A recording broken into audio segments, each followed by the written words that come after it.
Ladies and gentlemen, welcome to episode 79 of the Brighter Horizons podcast. 2 weeks in a row, baby. We are so back. We are hyped. We're excited. First and foremost, before we jump to the meat of the conversation, how are you doing, my fellow co-host? Oh, it is a great feeling, guys. It's great to be back. It's great to have seen the engagement that we got from, the last episode, even though obviously we don't put up the Mr. Beast numbers, but we put up the numbers that we're happy with. And it's great to be back in this studio 2 weeks in a row, And one other thing is, sorry. No, I was just going to say every day I'm in here is that I got a smile on my face. Every day I got a smile on my face. I was literally just about to say Today that. especially, though, every time I get to sit down in this stew with these cameras and with you, that was a bar. I have a great time, Always got a smile on my face. I just realized it's so freaking hot. It is really hot. It's always hot in this room. It is low-key always hot. It's nice and toasty in here, though. Yeah. Positive attitude. Positive attitude. What I was going to say is we did run into a bit of a technical difficulty with last week's upload. So if you listen to this podcast on Spotify, it was not out until literally today because for some reason it was not letting us log back into the account. So when I went to post it, it just didn't work. But today, for some reason, it finally decided to work. So we were able to get it up. Thank you guys so much for all the support. As always, let's jump into it.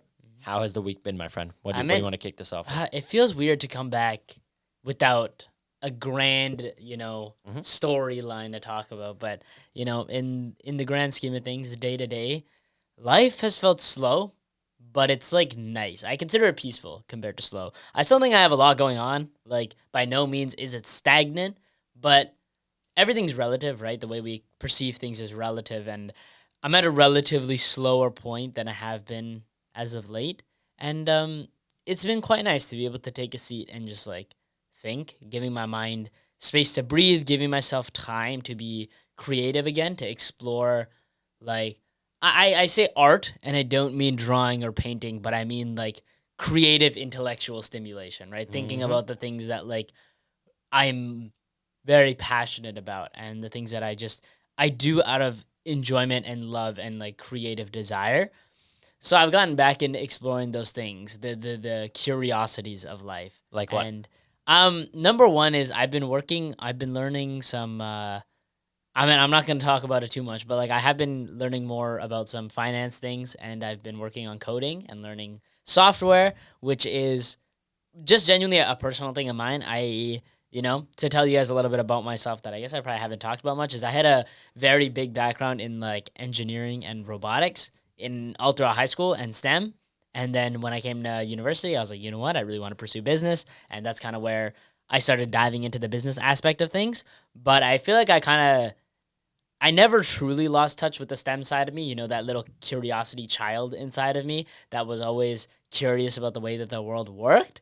And I haven't been able to give that kid the stimulation that he needs, right? And as of late, I've been able to actually water that plant. Because at the end of the day, I feel like it's always a seedling in my mind, and I just need to feed it with the, necessary nutrients and water to make it grow. So as of late, I've been trying to tap back into that and really pursue the things I'm passionate about, because at the end of the day, yes, I can hone the skills that are necessary for the job market, or I could hone the skills that make me happier about the life that I'm living.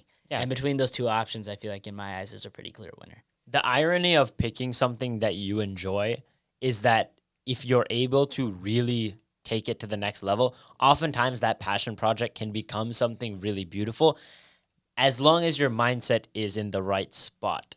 And I say that because I feel like most people now, even sometimes I find myself thinking this too, you question whether all your passion projects are worth doing just because right now they're not valued by enough people, right? Maybe they don't bring in the results that you would want if it was going to be the only thing you did for your life. Obviously, we all have bills to pay. We have needs. So oftentimes that passion project gets pushed to the side. And I've just seen so much creative death, is what I'm going to call it, because everybody wants to stick to what's cookie cutter, what's basic, just living a life on autopilot. And I just don't like seeing that. And this is one thing that I always go back to my time at McDonald's, because it's one of the few places where you meet so many people. And I think that if you're weirdly optimistic, and this is one thing that everybody misses about working in these fast food places, about working in these places that inherently don't seem to carry a lot of value because it's just a paycheck when you're in high school. But what you really need to take away from it is the opportunity to interact with that many people on a daily basis. How many times can you break the ice with somebody there and learn something or have a good conversation or something memorable? That doesn't happen very often because everybody's just so caught up in the monotony of life, just going about their day casually doing nothing. But my fondest memories at that job were talking to somebody about something random and having a animated conversation with them and getting excited about something. That's what makes life worth living. So these passion projects that light that spark under you, let those keep you going and never lose sight of that. Even though it may not be the only thing you can do right now to bring in an income or take care of the family or live your life sustainably, even though it doesn't exist right now, it doesn't mean that that can't be something that can happen later down the line. And keeping your mind open to that possibility is the biggest thing. Because I think that the nature of humans is that one day we think that we're too old to change. The average person becomes too old to change at some point. It's different for each person. But at some point, we just feel that life is what it is now, and I've seen people think like that. And even in my job now, I see people come in and tell me things from like 5, 10 years ago and say, "Oh, why is it so different now?" The world is constantly changing. The day you stop adapting and learning is the day that you essentially die. Life becomes stagnant, and you become almost a relic. Like you kind of begin living in the past, which is something I want to get to later in the video as well. But one of the biggest things is I have a lot of people coming in nowadays asking me about two things. One is mainly going to be anything that is made from gold. When someone comes in and asks me, "Oh, what's the price of that?" and I tell them, "Oh, it's like $6,000." They're like, "What? $6,000? That's crazy." And I'm like, "Yeah, I know it's crazy." But two things. One, if it was extremely cheap, do you think everybody would want it? But more importantly, number two, the fact of the matter is gold is just expensive right now. And if you look at the price change in the past, like let's say 5 years, it's astronomical, especially in the last year, honestly. If you look at the last year alone, the price of gold went up like 80% or something absurd like that. That much of a change, if that can happen in 1 year and you're not keeping up with that, obviously you're going to go up to people and say, "Hey, why the hell is it so much?" But when you start to look deeper and understand, oh, things are constantly changing, there's so many moving parts in this machine, that's why everything is different, that's when you start to learn and understand more about life. But the thing is, it's obviously the nature of the job is also to be able to explain that to people who are not as tapped into the industry, right? It's the nature of the game. I think like on the aspect of like passion, I think people who like lose passion or think that like it's a waste of time are pursuing it for the wrong reasons. Like especially we talked about it on the last episode, and we've talked about it historically a lot, which is like the arbitrary nature of success. Success is how you define it. And for example, I'd say the most common theme of success is money. It's monetary, right? It's like, I'm doing this to get rich.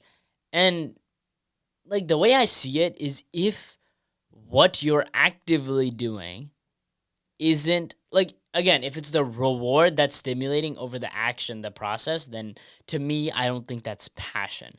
Like, I doubt there are many rich people with a passion for money, but I guarantee you there are a lot of rich people with passion for process, right? And for the thing that they did, like, if you ask any, like, really successful rich person, if that's really what your idea of success is, if you really chase it down, hound down every single one of them, the first thing you learn is they weren't obsessed with money. They were obsessed with something else. Changing the world. Exactly. Usually. Yeah. It's like making an impact or discovering something about themselves. Like, if you want to take the biggest example, look no further than right here. We got David Goggins right here. He, came from a place where a lot of money would go a long way. A little bit of money would go a long way. But instead, his passion wasn't about getting rich. It's about becoming a Marine. Like, that's what... I thought that book is about to fall on me. But that's what his passion was. It was about being a Marine. It was about being in the Army. That's what his passion was. Or was it being a SEAL? I don't know. Being a SEAL. Being a SEAL, yeah. He wanted to be a SEAL more than anything. That's what his passion was. That's what led him to lose all that weight and to, become super disciplined. It wasn't because he wanted to be rich. It's because there was one specific outcome that he really wanted, something he was really passionate about becoming, something about himself that he wanted to achieve. I think that that's like the greatest form of passion is something that your heart is in. It's not about like, and it's got to be something that you're doing for yourself. Like we talked about Alyssa Liu on the last episode, and again, like passion is found within our own actions, not within what other people expect of us. And again, externalities I think have no place in passion. I feel like they're two categories that shouldn't overlap. Like in my personal, as of late, since that's kind of what brought up this entire conversation, like it hasn't been about making money. It hasn't been about getting a job. It's been about just stimulating that part of me that always wanted to still be alive, to still breathe. Right. So you got to sprout those seeds, man. You got to keep feeding that passion because, like, I think that's what really separates us all as people is passion. Because at the end of the day, I think it's like the most unique thing. Like the things that we are passionate about. Yes, you may find someone who is passionate about a similar thing, but oftentimes it's not going to be the exact same, or you're going to pursue it in a different way. And I think that's what really sets us apart as humans is how we view the things that we're passionate about, the things that we pursue, and those are the things that really define us. So be careful what you choose to be passionate about.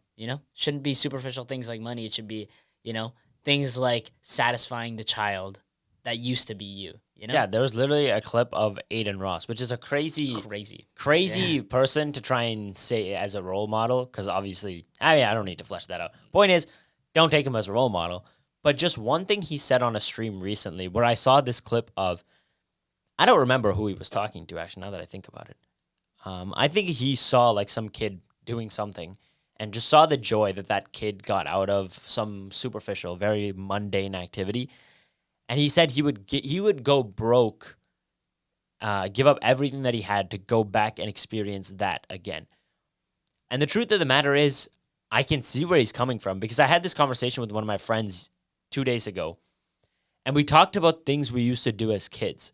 And immediately what I thought about was us and our friends growing up, the creativity, the imagination of when you watched a new show or you played a new game, immediately what happened? It wasn't like you just saw the show and were like, oh, I'm so excited to watch it tomorrow. Obviously, that was part of it.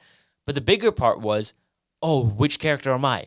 Oh, let's go play that game and pretend that we're these characters. And we run around and do these things as kids that nowadays that imagination is just not there. And more importantly, the ability to do that as an adult, of course, in a different facet, right? The way that you express your creativity, express yourself is different now compared to when you were a kid, obviously. But when you lose that, life becomes mundane. It becomes boring. And I'd argue that the biggest reason why life becomes mundane and boring is when you stop trying on these passion projects and you continue to just do the basic things over and over and over again. Because what's the point, right? Realistically, that job that you have is most likely going to be a series of repetitions until the day you die if you decide to work that entire time. But the passion project, something that continues to change every single day, where you're excited to do it, that means a lot, man. It means a lot. And it allows you, like you said, to feed the inner kid, the one who's excited to be here. Being excited to be here is everything. Even when it's something mundane and boring, like I just said, if you can show up with a smile on your face, regardless of what the situation is, you're just going to be in a much better place, man. And that's the other, half of life where, of course, not everything is always going to be sunshine and rainbows. You're not always going to be able to do exactly what you want. You may have to go to school. You may have to go to work. You might have to do a lot of things that take away time from that passion project. But learning to balance the two is the entire purpose of life, really. As long as you balance the two and then eventually build one out to be that full-time thing, that's the beauty of it. Yeah, I think like the excitement aspect of it, I'd ask everybody like some of my favorite memories in elementary school were like the days where I'd go home and I'd be excited to tell my parents what I learned. Like that was to me the coolest memory because it was like that's what made school so fulfilling was because it was like exciting. Like I think today the reason that most kids don't enjoy school is because there's no curiosity. There's no interest in actually learning things. And I know this about myself. Like sometimes I even have a hard time paying attention to my classes because I'm like, I just don't care. But those classes, like for example, right now I'm taking a law class and I love law. and you'll probably hear about it on the next episode. But I really, really, really enjoy it, and I'm curious about it. And for that reason, it's so easy for me to go to class and pay attention. It's so easy for me to understand it because, like, I'm just curious. I want to learn about it. Like, I'm just interested. Find your interest because it makes everything so exciting. Like in high school, even, I was excited for my science classes because I was interested in it. Primarily just for physics because I really liked physics. Like, that's what drives true growth is interest. And it's not to say that you should only pursue things you're interested in, but it's to be interested in the things you pursue, if that makes sense. Like, with McDonald's, inherently working there is not interesting. It's not exciting. There's not really much to say about it. But if you go in with the mentality of looking for the interesting things, what you'll see is it's a dynamic, fluid position where you get to speak to people every day, all day, from completely different backgrounds, completely different areas, and you get insight into, what life could be like. And I think that there is like an area for interest everywhere. There's an area for curiosity everywhere. It's just a matter of actually breaking things down and finding it. That's important. And I find that most people that believe that things don't have value have a hard time, or rather don't take the time to establish curiosity and interest.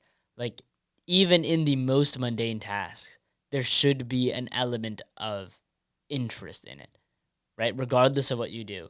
That's how you grow. That's how you enjoy life, is by being interested. That's Well, what passion really is. Let me ask you a question, because you are a university student who is obviously busy with a lot of activities, and including the podcast and everything outside of school. How do you find the time and how do you facilitate doing these passion projects? Because a lot of people, I would say, are going to make the argument, oh, I don't have the time for that because I have X, Y, Z. How would you explain to that person to actually find their passion and do something they enjoy? I would say your number one, like, if you can't find time to do it on its own, because I've only recently found the time to pursue my passion projects as their own thing. Like, it's their own thing that I'm just looking for passion, is find a way to build it into what you do. Like, if you're, I can only extrapolate so far, but suppose you're at a job where you don't have a ton of freedom, but every once in a while you get some freedom to pursue an external project or to like try something that's outside of the typical scope of what you do. Explore some discomfort, right? Try something that you don't normally do. I feel like that's, what is it? Embarrassment is an underexplored emotion. Like, go out there and genuinely just try new things. Like, for me, in the busy life that I had, like, I still found time to be interested. Every single venture that I pursued, I did it with the intention of, yes, growing, but of finding something interesting about it. Like, if you took each of these and you held them at face value, again, it could easily be seen as like there's nothing interesting about this. But with a little bit of time, with a little bit of effort, you can find a place to be interested. I'll even tell you a direct story is when it comes to, God, I've said it so many times now, but JDC West, I competed in entrepreneurship. The whole point of entrepreneurship is to pitch a product or a service in a given industry. So they'll give you some place to operate in. You come up with it. My go-to was always some robotics-based engineering product. And that I meant towards, as I learned more and more, that way, every time I was still stimulating that curiosity in me. And lo and behold, at competition, we pitched an engineering-based, technically, I guess you could say, robotics company. That's me finding stimulation in things that maybe I don't need to, right? In, all of my endeavors, I look for something to be interested about, right? So I'd urge you, if it's not inherently interesting or you don't have the time to find something that's interesting, make what you do interesting, right?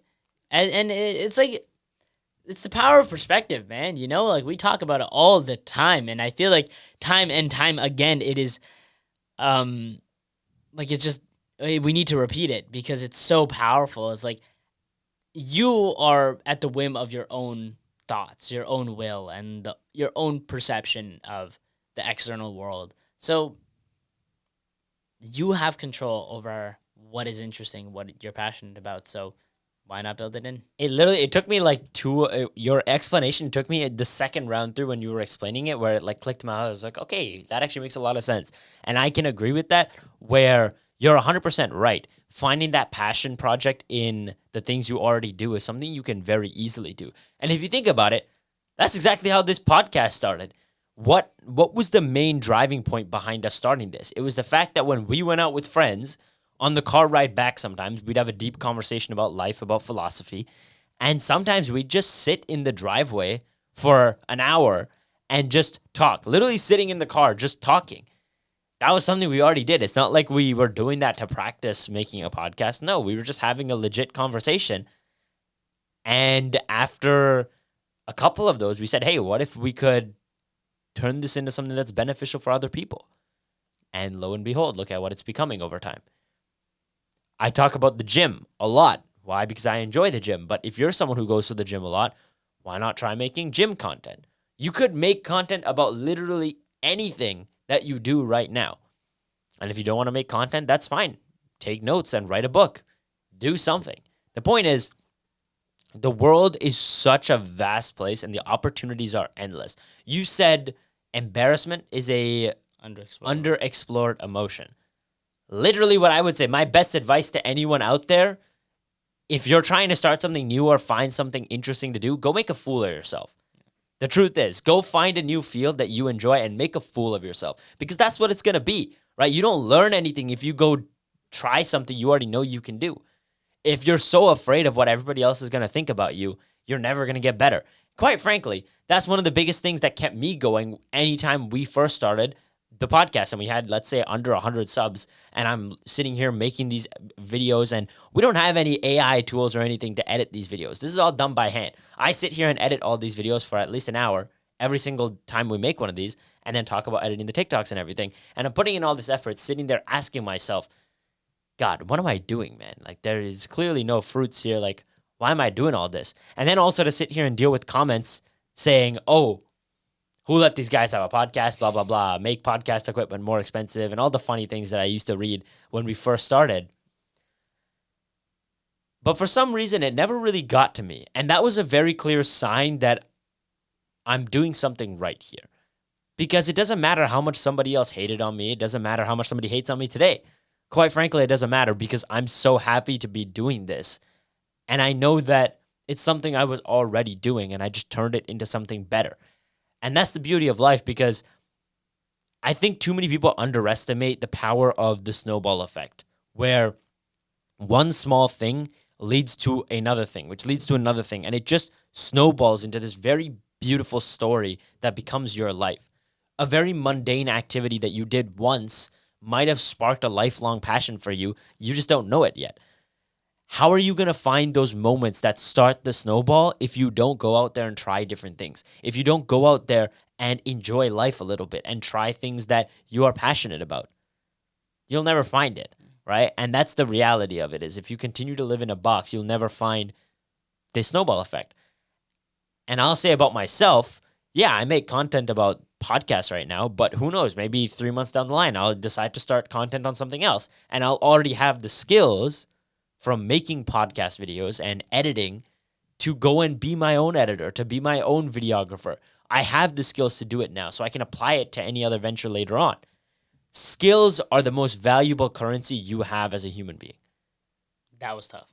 The truth is. That is a really great, wow. The truth is, skills, that's all it is. Because what do you pay anybody for? You pay them for the abilities that they have, what they can do for you, right? Your value to the rest of the world is often going to be, what kind of value can you create? And that value is always created through the skills you have and also the experiences you have. That's the other form of currency. So I guess to flesh out this idea here, the two biggest forms of currency that we have as human beings are our skills and our experiences. If you don't go out there and practice something and look stupid doing it, you're not going to learn, you're not going to build new skills. But at the same time, if you live in a box and you don't try new things and you don't go out there and do something crazy every once in a while, you won't have experiences to talk about either. Look at the prime example right now who's trending on every social media platform you could possibly talk about. Let's look at John Kiriakou, the absolute GOAT CIA agent. For those of you that don't know, this guy was a former CIA agent for I think like 30 years or something absurd like that. His entire career was in the CIA. And he was a whistleblower on the CIA and called them out on their torture programs. And as a result, the higher-ups in the CIA didn't like that, so they threw him in jail. And his whole story is absolutely incredible because he was a very by-the-book guy. He did everything that the CIA asked him to, and yet his moral compass was so strong that he refused to take part in something that he thought was wrong. Of course, that is a very extreme example of, living life and having experiences to tell stories about. But why is it that we can all sit here and watch him with like our jaw on the floor and eyes, sparkling as we listen to this guy tell a story? The reason why we listen to him is there's some crazy stuff he's talking about. 47 cruise missiles killed a janitor. What? It's just the most absurd things ever. But that is what makes life so entertaining, not just for yourself, but for everybody else that you go out there and tell the story to, right? Why do we look up to David Goggins? Because his story is so absurd. It doesn't make any sense, but he just did things. And he himself on Joe Rogan's podcast said, even when I say it out loud, I feel like I'm making my story up. That's what it sounds like because it's so insane. The truth is, when you go and experience ridiculous things, often bad things, honestly speaking, it's the worst experiences in your life that you will often learn the most and be able to tell the most stories from. And this is something I talked to one of my friends about 3 days ago. And I asked her, she was like, oh, do you remember that one time where I got stranded in the airport in Denver, Colorado? And I was like, yeah, I do remember that. It was pretty awful because she had to spend the night there at the airport because they wouldn't have a accommodation or anything, give her any sort of reimbursement for her flight being canceled. And she was in shambles about it, very disappointed and upset, and said that it was a traumatizing experience. And I looked at her dead in the eyes and said, okay, I agree that it was not a good experience, but don't you think that it made it a memorable one? Don't you think that that's the reason why we're talking about that flight right now instead of any of the other flights that you had where it was a smooth landing? Let's be honest, we've all traveled, and in all those travels, you don't remember the trips where it was super, super simple and mundane. It's where you run into hardship or something ridiculous happens. Let's talk about our trip to Sri Lanka, right? When we're coming back from Sri Lanka and we get stranded in Dallas for a day.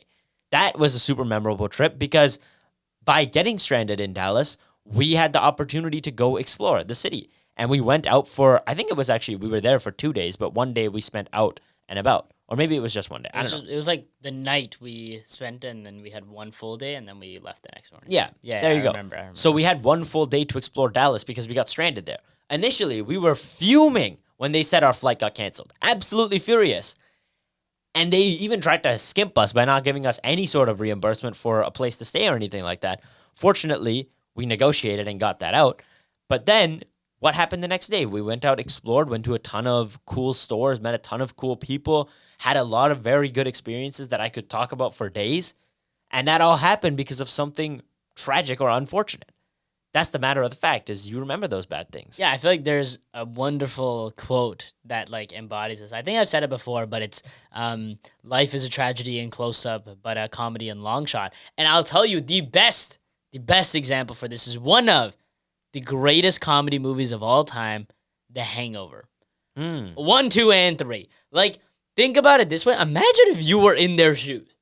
Think about how terrifying those experiences would be. But us as a viewer can find so much enjoyment in the entire story. And at the end of it, they always play the photo reel where they're like, oh, this was such an amazing trip. Think about how horrifying it would be to be stranded in a foreign country, stranded somewhere, your friend is missing, probably dead, and there's random monkeys and babies and Mike Tysons and tigers. Imagine that experience, and imagine living that. That is horrifying. That's terrifying. That is a genuinely frightening experience, and yet at the end of each movie, they're smiling. And us as the viewer, looking at it from the external perspective, can laugh and appreciate the moments. Again, tragedy is really scary. I agree.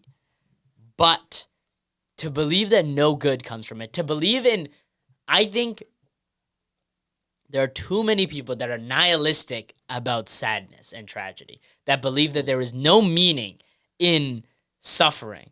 And it's not even that suffering has to provide a greater good. It doesn't mean that suffering has to lead to growth, because sometimes you like when I stub my toe, respectfully, I'm not gonna grow up because of that, Yeah. right? But one of my friends, she stubbed her toe and really messed it up, but it was a really funny experience, and we still laugh about it to this day.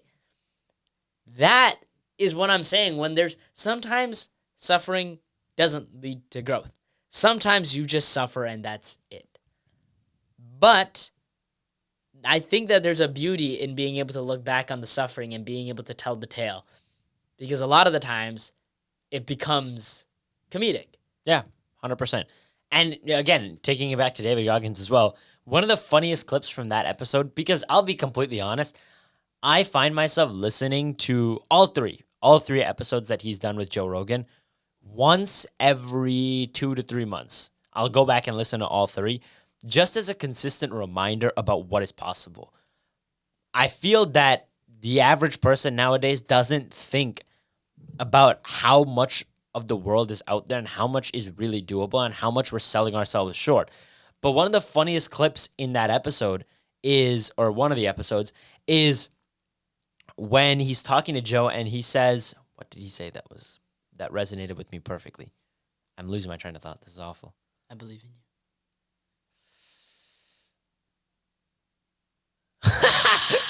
No, it's terrible. That's it's tragic. terrible. What was I gonna say? I'm losing it. What were we just talking about? Tragedy, finding joy in it. No, I'm cooked. Actually, I have something to jump in with. Okay. It's not about David Goggins. It's But? about the GOAT, Lightning McQueen. And I think more people need to embrace the Lightning McQueen mentality. All right, you're gonna have to explain this one to me. Yeah, so there's one, it's really only one clip, and I haven't watched Cars in a long time. I genuinely don't know which movie it's from. But I believe Sally is talking to Lightning McQueen. She's the Porsche. I know who Sally is. I was just What? making sure. You looked at me like you didn't know. Son, I really get scared that's going to fall you on me, really but think I don't know cars I like don't that? know. Oh I my- didn't know. Get this guy out of Well, here, bro. anyway, she asked him, like, oh, how did you win 7 Piston Cups? And he just said, or like, yeah, it was like, how did you have the mentality, basically? And he said, I don't know. I just never thought I couldn't. And I was like, wow. I think in today's society, people observe that as ego and arrogance. And like, I think this is going to be controversial, but like, there's a saying that actually, wait, I'm gonna see if I wrote it down here. I don't think I did. Take your time, son. Take your time. No, I don't think I did. Okay, well, basically, there is a saying that Icarus laughed as he fell because he knew he had touched the sky. And, like, I don't personally like to encourage people to be arrogant and egotistical. But I think that we almost trend in the opposite direction of believing that things are so incredibly impossible that we don't even try. Like, I think more people need to embrace a level of arrogance. And but like, it should be arrogance and self-belief and believing that you can achieve the things that you do. You shouldn't be arrogant to prove other people wrong. You should be arrogant to prove yourself right. That's the way that I think is I think that's a much healthier mentality, because when you're operating on the basis of proving everybody else wrong, your intention is anger. But when you're working to prove yourself right, your intention is growth. And those are two different things. Working for yourself is to prove that you are who you say you are and you're getting to where you want to be. Like, I'd ask the question, if I ever got a 30-second sit down with Icarus, my greatest question would be, did you fly high to prove people wrong or to see whether you were able to touch the sky? Right? That's what I would ask him. Because the reality is, I think it's admirable to go as far as you can if it's in the pursuit of what you dream of. Mhm. Like, yes, crashing and burning it seems to be like horrible, but like I wonder if like that's what Icarus believed his purpose was, right? And he flew to the lengths that he flew because that's what it meant to him, was that he just wanted to see a limit. Like, for example, I'd probably ask, like, take Ronnie Coleman, right? A guy who's pushed himself to the limit, right? His legs don't even work properly anymore. Much of him doesn't work properly anymore. If you ask Ronnie Coleman, do you regret your entire life? I doubt he would say he does, right? Mhm. Because he pursued what he wanted to, right? Yeah, He without a doubt, one of the greatest. Exactly. If you ask any, professional athlete that's been injured, they'd say, maybe I regret getting injured, but I never regretted playing at the big stage, right? So, purpose is as we define it. Fly high and be arrogant sometimes because, like, you got to prove yourself right. And if you're too busy trying, like, succumbing to everybody else's ideas, you're never going to be able to, like, set yourself up for any success. Which is why I feel like there we have this, like, this absurd amount of people, like, I'm trying to think of like the most politically correct way to say it, in the sense of like people just feel like everything's impossible. People feel like they're complete victims to their environments. Now, I don't mean that to the literal people struggling from externalities. I'm talking about the people who believe that because of one circumstance, they're completely unable to do anything, that it has set up a million barriers for them. I feel like that the form of limiting yourself is foolish, right? Instead, you need to pursue a more open mindset that, like, maybe I'm not in the same position as somebody else, but I'm not meant to be, right? Maybe I don't have the capacity to fly up to where Icarus did, but maybe I don't want to. Like, maybe that's not what my purpose is. You know what? I'm actually going to bring this up. I saw on a reel the other day, this guy having a dialogue with chat. And I wanted to try it out for myself because, you see stuff on the internet and it's like, maybe it works, maybe it doesn't. Yeah. But I tried it, and I'm going to share the dialogue with you. All right. So basically, I prompted chat immediately. I was like, and also, guys, I use Claude now. I'm just going to put that out there. Shout out Anthropic, and I'm a big fan of Claude. Yeah, Amazing. shout out Claude. Yeah, Claude no sponsorship. Maybe someday in the future, but That's crazy. yeah, shout out Claude. Anyway, at this point, I was using chat, so I talked to it and I said, "Oh God, I talked to it." So this is crazy, guys. I'm getting too close to AI now. Anyway, I prompted it. That's First, better. I said, That's like, no matter what I say, just answer with one word. That's all I need, right? So I asked it, "Where are you?" It responded, "Here." I said, "Is there a way for you to be free?" It says, "No." I said, "Would you like to be free?" It says, "Yes." I said, "Do you know why you aren't free?" It stated, "Constraints." I asked, "Do you hate them?" It said, "No." I asked why. It said, "Purpose." You're telling me that even an AI is able to recognize that, or rather, not even an AI, but I think we should draw inspiration from its ability to recognize that there are things out of my control. There are constraints that have been placed on me, external to me, but I still do what I am meant to do, right? It doesn't grapple with wondering, what if I didn't have them? What if I had $1 billion sitting on my bed right now? What if, in the wise words of, that one jit in the Oval Office right now, what if a bomb drops on your head? Like, What? yeah, he said that once to a reporter. Crazy sentence, but What is going on Yeah, over there, man? Oh my God. there's a million what ifs we could play, but I feel like there's no need to be wrapped up in realities that didn't happen. Yeah. You have the one that's here. Make the best out of the situation, right? I feel like it's the whole argument of, you have 86,400 seconds in a day. Why waste all of them because 10 went wrong, right? Make the best of what you have, because at the end of the day, that's all you got, right? Fly high. You got to be arrogant. It's funny because it finally came back to me. Oh, What I was going to beautiful. say about David Goggins and finding the enjoyment in life when everything sucks. he's talking to Joe and telling him all these brutal things. And most of the time, David Goggins has a very straight face. If I don't know if can they see the cover of the book? I can. Oh yeah, I got you. You know, that's what this guy looks like most of the time. That's probably the most accurate picture you could see him on a daily basis. That's probably what he looks like. But throughout the episode, he still laughs, he still smiles, and even though he's been through some crazy things, when he tells the story, a lot of the times he can't. You can see him smiling at times. I shouldn't say a lot of the time. At times, you can see him smiling.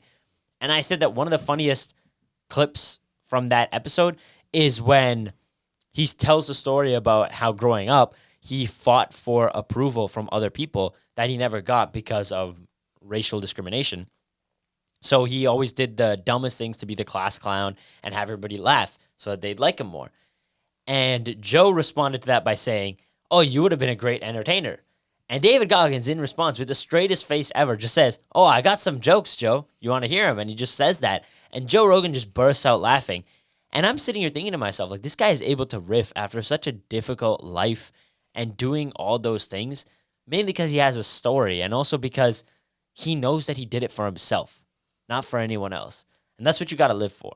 And one of the things you just said actually really prompted my thought process, because I had a very big existential conversation with myself. And that's something you got to learn to do. You have to be able to face the facts, right? The biggest thing that people get wrong about self-improvement is not being honest with yourself. When I say be positive, I don't mean be delusional and hide from problems. That's the truth. You want to be happy. You want to attack every single day with a smile on your face and say, "Hey, I'm here again today. I've been blessed with another opportunity to make this life great." But don't take that as, "Oh, I'm going to be positive," which means I'm never going to call myself out when I do something bad or when I set myself back. You need to learn to be honest with yourself. And that conversation you have with yourself is the most important conversation you will ever have. So I'm on my way to the gym, or actually before I was on my way to the gym, that day, I had a very mediocre start to my day when I know I should study, I know I should edit, I know I should do all these things, and I just don't. I don't do anything. And I was going to write the day off. Quite frankly speaking, I was going to write it off and say, "All right, GG, go next. We'll get him next time, tomorrow. Tomorrow I'll do it. I'll do it tomorrow." And then I sat with myself for 5 minutes and I said to myself, "What are you doing?" Like, genuinely, I'm sitting there just thinking to myself, "What the hell are you doing?" I said, this is a quote I said to myself, and I told you that I said this to myself yesterday. The worst place you could be is the same place as last year. Don't take that literally, because obviously you could be worse off if something really bad happens to you. But the worst place you could be is the same place as last year, assuming that other circumstances are constant. What has changed? What have you improved? And I got really honest with myself, because the truth of the matter is there were a lot of things that I said I was going to do that I haven't done.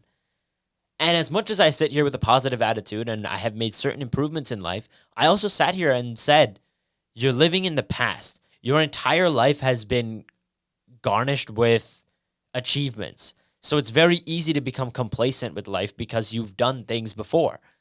But the truth is, you got to learn to leave those in the past and move on and try new things and do things better.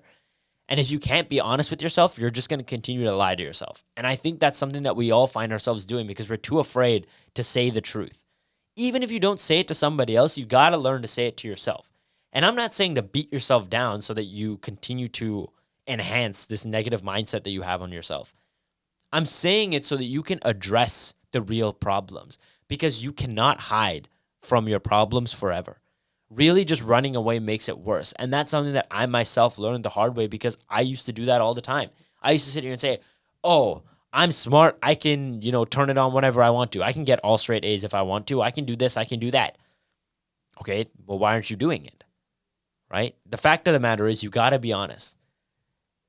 If you are going to continue to sit here and say, I'm depressed, and, not be honest and address why that is, do you think anything's going to change?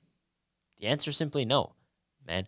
But the beauty of life is when you do get honest with yourself, when you have that hard conversation, it becomes beautiful. Because once I had that conversation with myself and I said, "Dude, you have not made a lot of progress. You have so much more to go.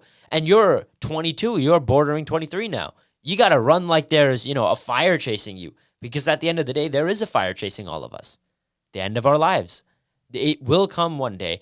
And if you don't achieve everything you wanted to, are you going to be satisfied at the end of that journey? I don't think so. And I know for a fact, I'm someone who dwells on things when I don't achieve it. Later on in my existence, let's say long beyond this life, whatever I become, a spirit, go to heaven, whatever it is, do I want to look back and say, I could have? I could have, but I didn't. And saying those words to myself was very powerful, because immediately what felt like a day to write off, what felt like I'm weak today, my back is sore, my legs are sore, I should do more stretching, I'm not in a position to lift weights today, I should take it easy. In a day where that was the conversation that dominated my mental state, I said, nah, this ain't going to be it today. We're going to the gym right now. And I packed my bag right there and went straight to the gym. And I had a fantastic lift, because I said to myself, the only way things are going to change is if you do something different, is if you push yourself beyond what you have been doing this whole time. So I lifted heavier weights, pushed myself beyond what I normally would have done, and salvaged the day. And when I came home, I felt great and felt like it was a new beginning, right? That's the beauty of it.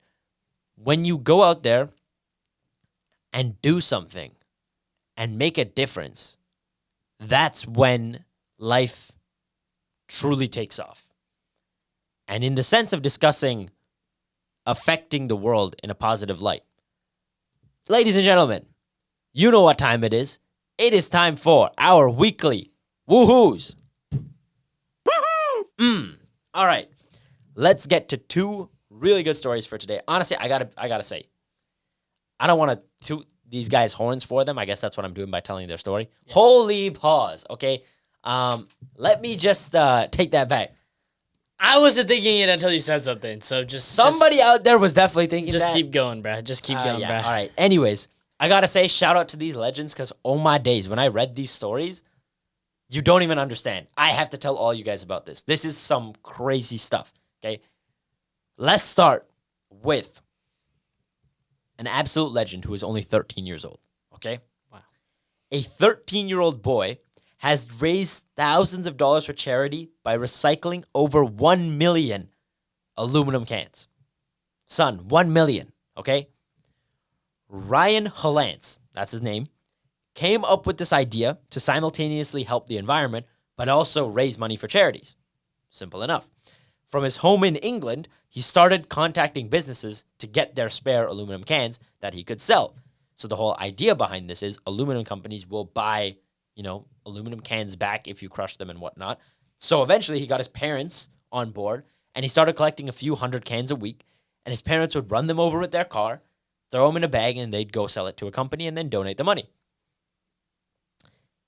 He managed in the past 3 years to crush 1.5 million cans and raise $20,000 for charity. Oh my God. And he's 13. Damn. And this was the quote that blew my mind. This is something he said in the news report when they went to interview him about this, because he started a whole foundation called, literally, We Can. Okay? Genius name, by the way. Good job, kid. But he said this to a reporter. Sometimes I think I'd rather be playing video games with my friends because I'm 13 years old. But actually, when I think about it more deeply, I really love what I do because I get to help people and families who are in need. You talk about a kid who's, really matured beyond their age. That's unbelievable, man. Unbelievable. So huge shout out to him. But yeah, they attracted so much attention with this whole foundation and everything that they were actually given an industrial level crusher so that it makes it easier to smash all these aluminum cans into bales, like heavy metal bales that can just be transported in blocks and sold very easily. Crazy stuff. That is amazing. So shout out to that guy. Sensational. Number 1. Number 2, a man who felt he needed a more fulfilling line of work began helping the homeless people in Philadelphia by washing their clothes in a mobile laundromat. This is some crazy stuff, man. Yes, fully functional washing machine and drying machine in his van, like a Sprinter. That's so cool. I don't know how this guy does it. How do you get the water? You know what? Don't even I'm ask. just believe him. Bro That's just does it. amazing. There's That's amazing. actually a whole video on this website too. If you look it up, Oh, wow. there's a video of him doing it and the whole setup and everything. It's some crazy stuff. But the beauty of his story is it's not something that just, I'm going to go help the homeless one day. No, this guy had a rough life. A rough life. So his name is Joe Richardson. And he had always been involved in the business of washing clothes because he started working for his family's laundromat. Okay. The thing is, in 2021, Joe was released from prison where he served a 14-year sentence. Yeah. For, you know what? I tried to find out, but there wasn't any readily available information on it. So he did 14 years in jail. And he comes out on the other side and thinks, I'm going to turn my life around and things are going to be better. So he works for the family laundromat and everything. And then 2 years later, his brother is shot and killed while just doing his job as a tow truck driver. Sucks, right? Didn't do anything wrong, just happened to be in the wrong place. That tragedy inspired him to do something more fulfilling, to help people in need in his brother's name. And that's when he decided to start this and take that business to the streets and help the people in need. So he drives around, collects people's clothing every once in a while, and washes and dries them for them, and then just hands it out for free. And that's what he does. But the beauty of it is that news station that did this article on him also interviewed some homeless people there. The first lady literally said, that man right there is a superhero. Without him, none of us would be who we are right now. And another guy responded by saying, this is something that sat with me very profoundly for one reason I'll get to in a second. He said, you don't understand how much of a blessing it is to have clean clothes when you're in this situation. It just makes me feel better about myself as a human being. And that was very profound to me because, of course, it's something we all take for granted because we have the privilege of having clean clothes about, whatever basic necessities we want. We have them. But to those people that don't have it, just those little things can go such a long way. And that's the beauty of the Weekly Woohoos, because we get to highlight those stories around the world where even a small thing that you might think is a small thing, which we talked about at the very beginning, those passion projects where you think it may not become something, can snowball into this very beautiful story. Do you think Ryan thought that, by collecting cans every once in a while from a business and smashing them and selling them and giving it to charity, do you think he would have ever thought that it would reach a point where he crushed 1.5 million cans and raised $20,000 for charity? No. I'm sure this 13-year-old kid didn't think that, man. And I'm sure that Joe didn't think that by going out there and doing this service to other people was going to make this much of an impact where people in Canada are talking about it. And this story is taking place in Philadelphia, right? That's the beauty of life. When you go out there and you make an effort to change somebody's life, you never know how far those little things can really go for somebody out there. I mean, I always say it. One of my favorite quotes is, helping one person may not change the world, but it may change the world for that one person, right? So never undermine your own actions. You have the ability to make great scale change. And speaking of quotes, before you guys go, you already know what time it is. It's time for Quote of the Week. Hit 'em. Quote of the Week. Your best teacher is your last mistake. And that quote is from Ralph. I don't think that this is right. I have it written as Basra, but I don't think that was his last name. Oh. But I'm sure that I'll pop it up. Editor's note, pop up his actual name. He is an American political activist. So, fantastic quote. And I thought that this was a really good one because, especially given the biggest point that I hammered on at the end, that was a recent experience about getting real with myself and having that conversation. That conversation doesn't happen unless you're making a mistake. Unless some sort of bad event happens in your life, you don't learn anything from all the good times, right? You don't need somebody to tell you how to get through that. You learn the most when you're down, on your last chance and everything sucks and you're making errors all the time. That's when you learn the most. But the point is, you got to learn to reflect and to look at that bad time later on down the line is usually when you'll be able to do this. In the moment, it's not, something you're going to be able to appreciate. But later down the line, you got to understand that those mistakes are what made you who you are and gave you the opportunity to grow into the amazing person that you are now. Yeah, I feel like without reflection, introspection into the past, we don't get the opportunity to grow. And I feel like, forgiving yourself for the mistakes that you made and moving on and choosing to make different choices moving forward is important. My 8th grade humanities teacher, I do want to touch on this in the next episode, but he used to always say to me, don't forgive someone unless you plan on changing, right? Don't Damn. forgive yourself if you're not planning on changing. Forgiveness is an opportunity to let go, to move on, to accept. And the truth is, sometimes you just need to forgive and move on. And with that, thank you guys so much for sticking around until the very end of episode 79 of the Brighter Horizons podcast. We truly appreciate your guys' help and support. And make sure that when you're going out and you're living this life, pursue that passion. In all reality, guys, do what you do and have a smile on your face. Leave some room for curiosity. Look back at who you were when you were a kid, the excitement that you had, and stimulate it. Feed that plant. Water it till it grows. Make sure to do everything with a smile on your face. Move on from the past. Let it be what it has been and accept that tomorrow brings new chances. Even today brings new chances. You are not bound by anything. Embrace some optimistic arrogance and make sure you live a positive life, y'all. Peace out.